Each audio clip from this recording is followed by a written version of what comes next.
जी दिसत नाही, ज्याची चव घेता येत नाही, पण जिच्याशिवाय आपण एक क्षणही जगू शकत नाही, ती म्हणजे हवा. नमस्कार विद्यार्थी मित्रांनो, मी आहे तुमची मराठी लेक्चरवाली आणि आज आपण उलगडणार आहोत वायूचे म्हणजेच गॅसेसचे रहस्य. आपल्या अवतीभोवती पदार्थ 3 रूपात असतात, त्यापैकी स्थायू आणि द्रव ह्या पदार्थांची माहिती आपण मागच्या व्हिडिओमध्ये घेतली आहे. तर आज आपण पाहणार आहोत वायू म्हणजे काय.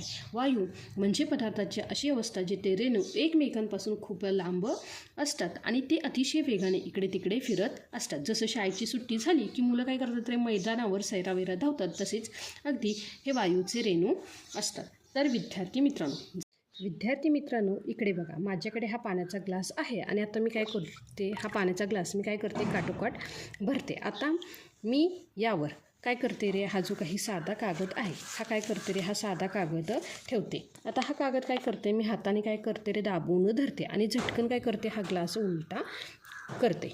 तर विद्यार्थी मित्रांनो आता मी काय केलं, हळूच खालचा हात काढून घेतला तर काय दिसतंय बघा, ग्लासमध्ये भरलेलं जे काही पाणी आहे हे पाणी खाली पडत नाही, कारण काय करते, पाण्याला धरून आहे. असं का होतं, याचं कारण असं की ग्लासच्या बाहेरची हवा कागदावर खालच्या बाजूने जोरात दाब देते, म्हणजेच काय करते रे, प्रेशर टाकते. हा बाहेरचा दाब पाण्याच्या वजनापेक्षा जास्त असल्यामुळे कागद खाली पडत नाही. यालाच आपण ॲटमॉस्फेरिक प्रेशर असे म्हणतो. लक्षात आलं का विद्यार्थी मित्रांनो. आता बघा, हे जे काही ग्लासमधलं पाणी आहे हे तुम्हाला दिसलं का, बघा हे पाणी मी ओतलं. लक्षात आलं. तर विद्यार्थी मित्रांनो आता हा दुसरा प्रयोग पहा. ही काय आहे बघा, एक साधी स्ट्रॉ आहे. मी काय करते, ती पाण्यात बुडवते. आता स्ट्रॉचं जे काही वरचं टोक आहे ते मी माझ्या अंगठ्यानं काय करते रे, घट्ट बंद करते आणि काय करते, ही स्ट्रॉ काय करते रे, बाहेर काढते. अरे वा, तुम्हाला दिसत असेल ह्या स्ट्रॉमध्ये काय झाले बघा, ही पूर्णतः एम्प्टी आहे, पण इथे थोडंसं मी काय केलं रे, बोट हलवलं तर तुम्हाला इथं पाणी स्ट्रॉमध्ये जमा झालेलं दिसतंय. म्हणजेच काय, स्ट्रॉमध्ये पाणी तसंच अडकून राहिले, ते खाली पडत नाही. पण ह्यावरचं जर मी बोट काढलं तर बघा काय होतं रे, ह्या स्ट्रॉमध्ये असणारं पाणी काय होतं रे, खाली पडतं.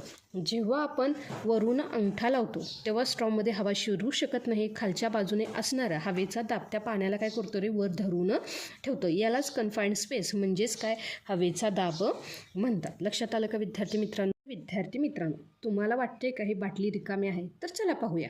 ही बाटली मी काय करते, हा जो काही पाण्याचा टब आहे ह्यामध्ये काय करते रे, सरळ खाली दाबायचा प्रयत्न करते, पण मला काय करावं लागतं रे, खूप जोर द्यावा लागतोय, जणू काही आतून कोणीतरी ढकलते. आता मी काय करते, ही जी काही बॉटल आहे ही काय करते रे, थोडी तिरपी करते. आता बघा, जेव्हा मी बॉटल तिरपी करते तेव्हा काय होतंय बघा रे, आवाज करत काय होतात रे, हे हवेचे बुडबुडे काय होतात रे, बाहेर येत आहेत आणि पाणी काय होतंय रे, बाटलीच्या आतमध्ये शिरते. याचाच अर्थ असा की ती बाटली रिकामी नव्हती, त्यामध्ये हवा होती. जोपर्यंत हवा बाहेर पडत नाही तोपर्यंत पाणी आत जाऊ शकत नाही. यावरून सिद्ध होतं की हवा काय करते रे, जागा व्यापते. तर विद्यार्थी मित्रांनो जे काही वायूचे गुणधर्म आहेत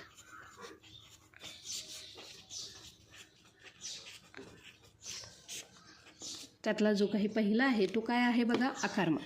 काय आहे, आकारमान.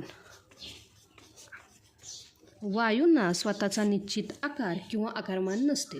तुम्ही ज्या भांड्यात हवा भरता ती त्याचाच आकार घेते. आता तुम्ही म्हणाल भांड्यात कशी हवा भरता येते, तर विद्यार्थी मित्रांनो तुम्ही जर फुग्यामध्ये हवा भरली तर काय होतं रे, फुग्याचा आकार काय होतो रे, त्या हवेला येतो. त्यानंतर जे काही वायूचा दुसरा गुणधर्म आहे तो आहे दाब. आता जे बघा, वायूचे रेणू सतत काय होतात रे,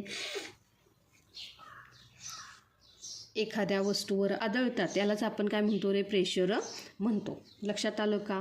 त्यानंतर जे काही तिसरं वायूचा गुणधर्म आहे तो काय आहे बघा, विसरण. त्यालाच आपण डिफ्युजन असे म्हणतो. म्हणजेच काय, तर विद्यार्थी मित्रांनो घराच्या कोपऱ्यात लावलेला अगरबत्तीचा वास काय होतो रे, संपूर्ण घरभर जातो, कारण वायूचे रेणू हवेत काय होतात रे, वेगाने मिळतात.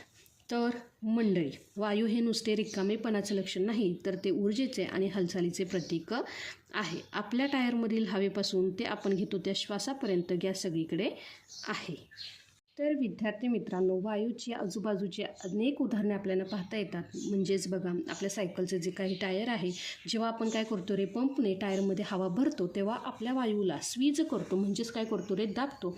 वायूचं रेणू जवळजवळ येतात, त्यालाच कंप्रेशन म्हणतात, म्हणूनच टायर कडक होतो आणि तुमची सायकल धावते. त्यानंतर किचनमधील वास म्हणजेच काय विसरण. आई किचनमध्ये काय बनवते हे तुम्हाला हॉलमध्ये कसं कळतं? कारण अन्नाचा सुवास वायूच्या रूपात हवेत मिसळतो. हवेचे रेणू वेगाने तुमच्यापर्यंत तो वास पोचवतात.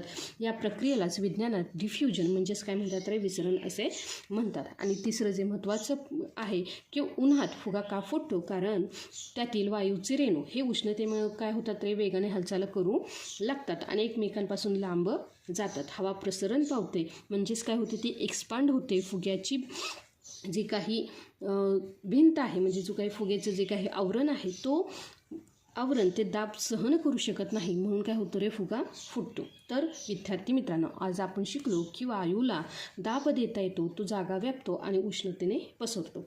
पुस्तकातील विज्ञानापेक्षा स्वतः करून पाहिलेलं विज्ञान जास्त काळ लक्षात राहतो. व्हिडिओ आवडला असेल तर व्हिडिओला लाईक करा, तुमच्या मित्रांमध्ये शेअर करा आणि मराठी लेक्चरवालीला सबस्क्राईब करायला विसरू नका.